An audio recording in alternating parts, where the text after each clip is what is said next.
Social media हा दुधारी तलवार आहे. मगाशी ते लेकरू रडत होतं, मी म्हणलं कशामुळे रडतंय कशामुळे रडतंय. आताही आईने मोबाईल दिलाय तिच्या हातात. ती एवढूस लेकरू आहे, तिच्या हातात मोबाईल दिलाय, ती शांत बसली आहे. हे दुधारी शस्त्र आहे. या सोशल मीडियामुळे आपले सगळ्यांचे कान हलके झालेले आहेत.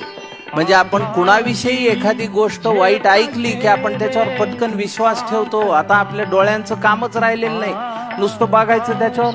अरे हे लय बेकार माणूस आहे की लगेच शिव्या 4 टाईप केल्या हाताने बोटाने की संपला विषय. हे करता कामा नये. सोशल मीडियाचा उपयोग चांगल्या पद्धतीनं करा. गावात जर तुम्ही सोशल मीडियाचा ग्रुप तयार केला तर त्याच्यावर फक्त गावातली जी होणारी कामं आहे त्याविषयी चर्चा करा. आज सुंदर गुरुवार आहे आणि आयुष्य खूप चांगलं आहे, समुद्रासारखं आहे. अरे मग तू बुड त्या समुद्रात. गुड मॉर्निंग सन वार हे टाकणारे लोक आधी बंद करा.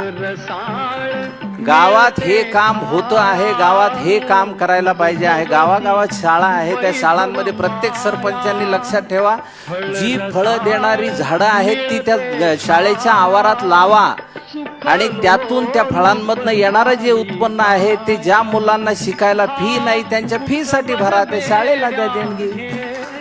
त्या मुलांच्या नावाने ती झाडं करा. मुलांना 2 बाटल्या घरनं न्यायला लावा शाळेत, एक स्वतः पिण्यासाठी आणि एक त्या झाडाला घालण्यासाठी.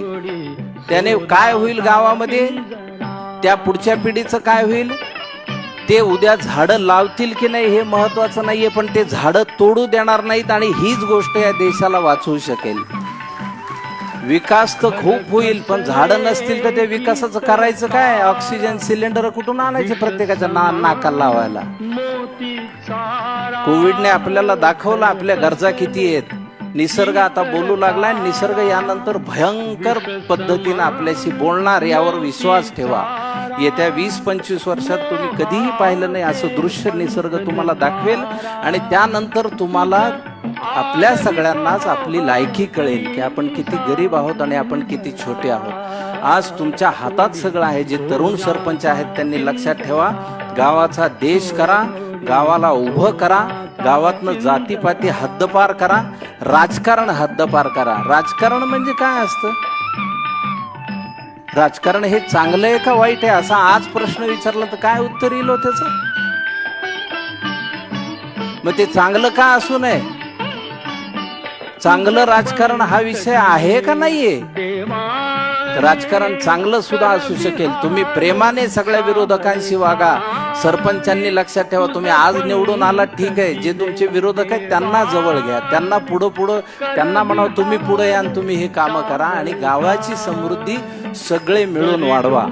आणि अशा जेव्हा केसमध्ये तुम्हाला आता गावातल्या जुन्या लोकांना माहीत असतं पाण्याचे स्रोत काय होते. मग कोणतरी म्हणते त्या भावऱ्यात 2 जण मेले होते, त्याला आता 35 वर्ष झाले, पण तो भोवरा होता.